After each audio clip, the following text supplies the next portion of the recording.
So Hyun Jin Ryu is making his way back to the KBO, so I want to talk about his Blue Jays tenure. Let's get into it. 2017 to 2019 was a very dark period for the Toronto Blue Jays as we were dismantling our 2015 and 2016 rosters, and 2019 had us finish 67 and 95, which was our worst record since 2004. Now, going into the 2020 season, we had a lot of young talent on offense, but we really needed a big signing for the pitching core.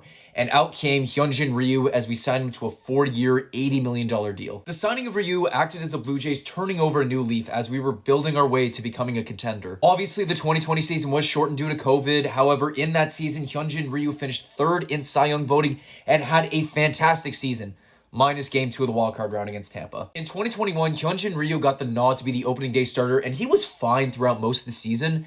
But then from August 8th to the end of the regular season, he was just a shell of his former self. In 2022, Hyun Jin Ryu saw a lot of struggles. He went down early in the season with an injury. Sure, he came back for a brief period, but midway through the 2022 season, he underwent Tommy John surgery. Hyun Jin Ryu made his 2023 debut on August 1st, and with the struggles of Alek Manoah, it illustrated how much the Blue Jays needed a fifth pitcher in that rotation. And in 2023, Hyun Jin Ryu was serviceable. Sure, he struggled with the long ball, but he produced a .4 F4 in his 2023 tenure, which was more than Alek Manoah and was also more than Ross Stripling, who was a key piece in that 2022 rotation, who we lost in free agency. Now, from an emotional standpoint, losing Hyun Jin Ryu hurts. Throw the clock back to July of 2013.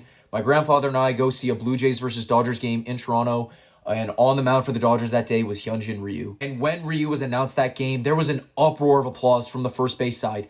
Now, the Korean population in Toronto is quite significant, so many of them came out to Rogers Center to see Ryu pitch, and it was such a special moment. Now, fast forward to 2023, it's late August, I go out to see a Blue Jays and a Guardians game, and on the mound that day was Hyun Jin Ryu. It was my first time ever seeing him pitch for the Blue Jays.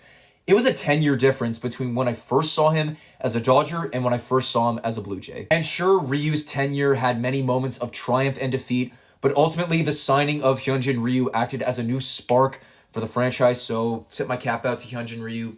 Thank you for your service.